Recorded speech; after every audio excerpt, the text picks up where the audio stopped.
بسم اللہ الرحمن الرحیم ایاک نعبد و ایاک نستعین۔ السلام علیکم، میں منیر شاکر۔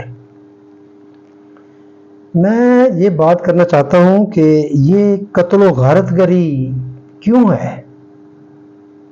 اللہ کو یہ منظور ہے، یا اس کو آپ اس طرح سمجھ لیں کہ یہ فرشتوں نے کیوں کہا تھا کہ یہ خون ریزی کرے گا، قتل و غارت گری کرے گا؟ کس چیز سے انہوں نے یہ اندازہ لگایا تھا؟ تو اس پر میں بات کرنا چاہتا ہوں۔ جب اللہ تعالیٰ نے کہا کہ میں زمین پر ایک خلیفہ بنانا چاہتا ہوں آدم کو، تو انہوں نے کہا یہ تو مطلب مفہوم میں بیان کر رہا ہوں اس قصے کا کہ یہ تو خون ریزی کرے گا۔ تو کیا بات تھی میرے بھائیوں؟ سمجھنے والی بات ہے نا۔ وہ یہی بات تھی کہ وہ سمجھ رہے تھے کہ اللہ تعالیٰ ایک ایسی مخلوق کو پیدا کر رہا ہے، کرنا چاہتا ہے جو اپنی مرضی کی مالک ہوگی، یعنی کہ جو چاہے گی کرے گی، جو اللہ کا حکم چاہے تو مانے گی، چاہے تو نہیں مانے گی۔ یہ بات تھی ان کے پیش نظر، جس کو دیکھ کر سمجھ کر انہوں نے کہا باری تعالیٰ یہ تو صرف آپ کی ذات ہے، جو چاہے کرے۔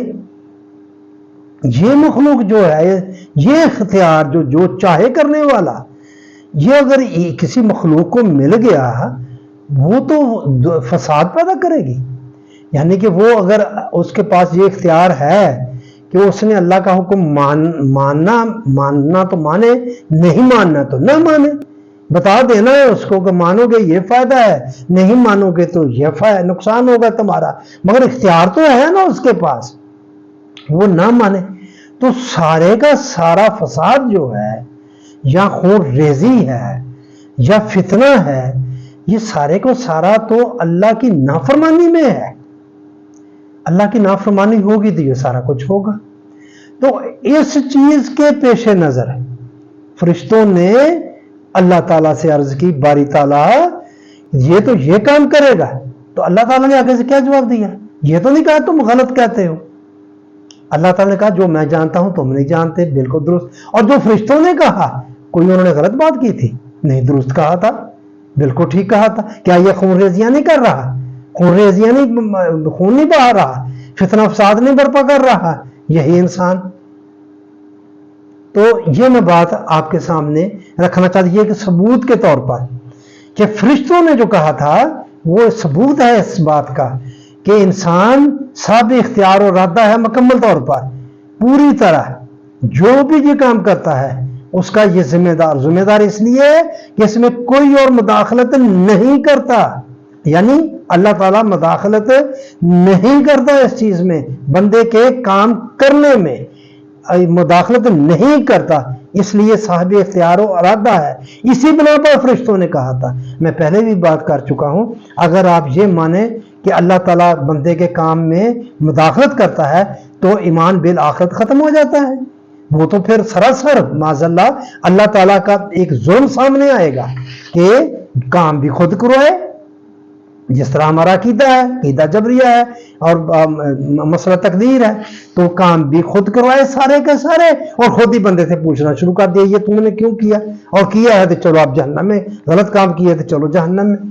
تو یہ سراسر غلط عقیدہ ہے، اور یہ انسان بھی ایک عجیب چیز ہے، یہ بھی مفرور چاہتا ہے اپنی ذمہ داری سے۔ یہ ہم نے دو ڈالیں، دو سپر بنا لی، اچھے کام ہم سے اللہ نے کروا لیے، جو اپنے طور پر ہم نے سمجھ لیے وہ بھی اپنے طور پر سمجھیں اچھے کام، قرآن سے رہنمائی نہیں لیتے۔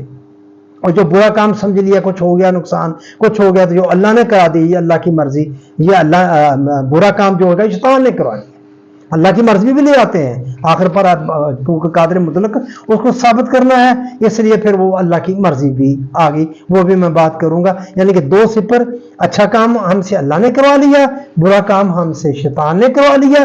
ہم نے کیا کیا بھائی؟ حساب کتاب ہمارا ہونا ہے، آدم کا ہونا ہے، ہمارا ہم سے پوچھا جانا ہے۔ تو میں یہ بات کرنا چاہتا تھا، ایک اور اینگل سے بھی یہ ہو جائے گی، یہ قتل و غارت گری کیوں ہے؟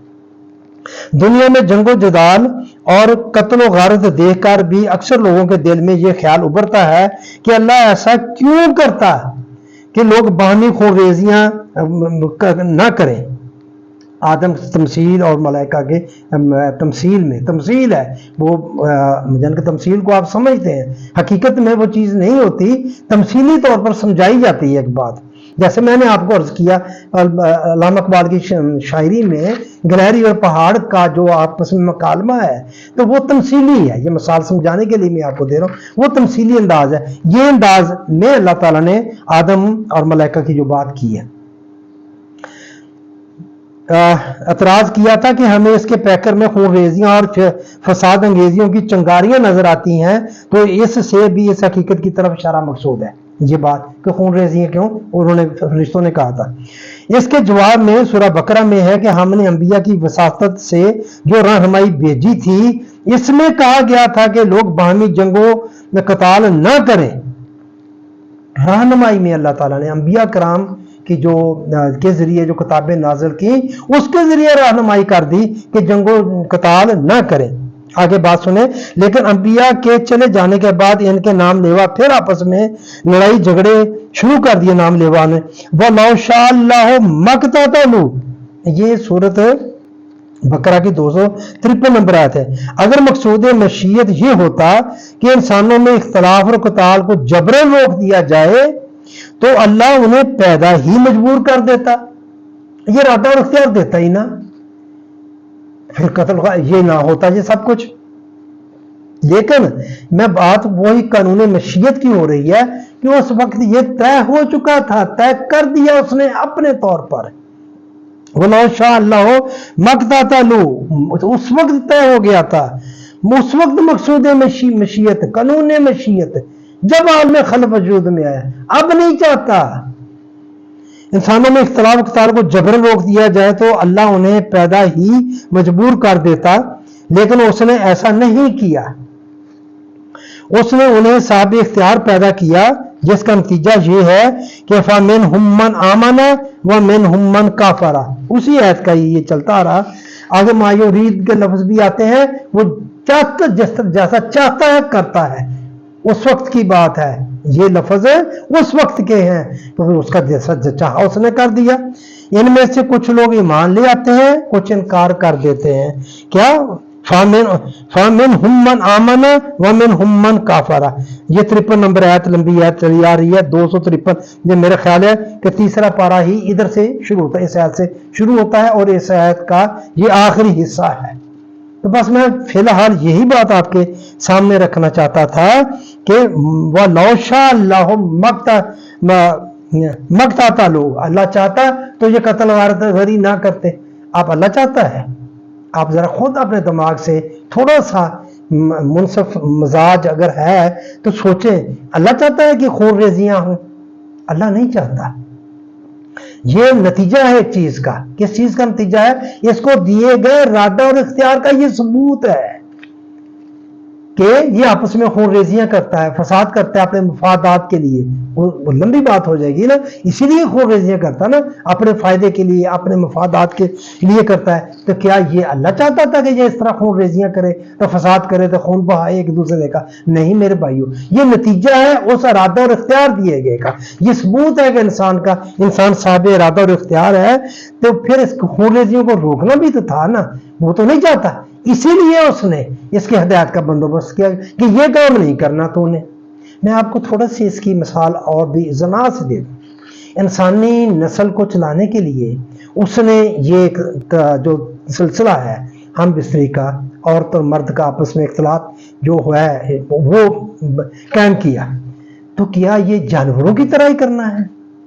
نہیں، اس کا طریقہ اس نے نکاح کا رکھا، یہ ہدایت دی کہ تم نے اس کا یہ جب یہ بندھن بندھے گا تو یہ تم نے اعلان کرنا ہے، اعلان ہونا ہے معاشرے میں، آپ کے گلی محلے میں پتہ چلے کہ یہ اس جوڑے نے یہ عہد و پیمان کیا ہے، یہ آپ ایک دوسرے کی ذمہ داریاں سنبھالیں گے، کریں گے، یہ ذمہ داریاں انہوں نے سنبھالنی ہے، ایک دوسرے کے حقوق کا خیال کرنا ہے، آگے جو نسل بڑھنی ہے اس کے یہ حق ہے، اب یہ ذمہ دار ہے، یہ اعلان ہے۔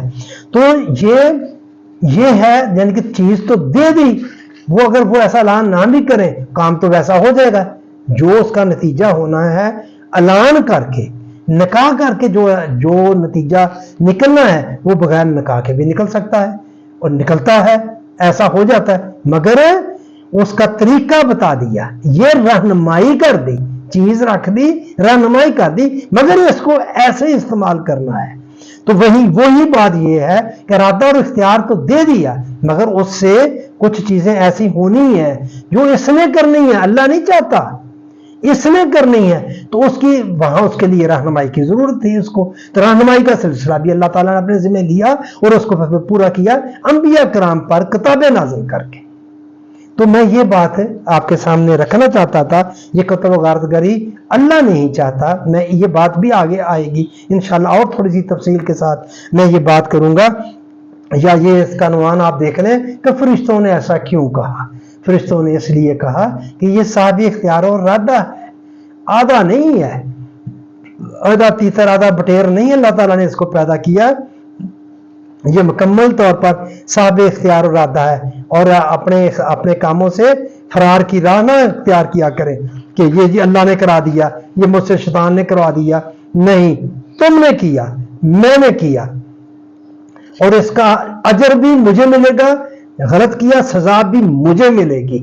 اللہ تعالیٰ نے یہ تمہارے سامنے دونوں چیزیں رکھ دی, تمہارا اختیار تمہیں دے دیا, تمہارا سارا اختیار. تو سر دست بس میں یہی بات کرنا چاہتا تھا. یہ 253 نمبر آیت بے شک آپ بھی کھول کے دیکھ لیں, آخر میں جو ریڈ ہو گئے وہ جیسا چاہتا ہے کرتا ہے. اب نہیں کرتا, اب نہیں ایسا کر سکتا ہے, کرتا نہیں ہے. کیا کرتا ہے اب انہی اصولوں پر جو اس نے اس وقت قائم کیے. تو آپ یہ بھی تھوڑا سا ذہن میں رکھیں کہ جو قانون بنتا ہے اس کے پیچھے کا فورس ہوتی ہے. پاکستان میں اگر قانون ہے تو اس کی فورس حکومت ہے نا پیچھے. جب وہ خرابی پیدا ہوتی ہے لا اینڈ آرڈر کا مسئلہ تو وہ قوانین کمزور ہوتے ہیں, اب انصاف نہیں ہوتا تو پھر وہ کام نہیں ہوتے. بائیں طرف چلنا ہے تو اس کے لیے یہ پولیس ہے نا, ٹریفک پولیس, وہ فورس ہے کس کی, حکومت کی. جس کی حکومت ہے اس کو فورس ہے, انہوں نے لوگوں کو اس طرف چلانا ہے, سیدھے رستے پہ یعنی کہ بائیں طرف ٹریفک کو چلانا ہے. چوکوں میں کھڑے ہیں تو انہیں پاس کروانا. تو وہ جو اس نے پیدا کیا ہے سارا کچھ, اس کی جو حکومت ہے, کیا اس کے لیے اس کے قوانین نہیں ہے؟ قوانین ہے. تو اس کو کون چلا رہا ہے قوانین کو؟ ان کے پیچھے قوت کس کی ہے؟ اللہ کی ہے. اللہ چلا رہا ہے, ان کی گرفت اس پر اللہ کی ہے. تو کوئی یہ نہ سمجھ لے کہ کوئی اللہ ہے ہی نہیں.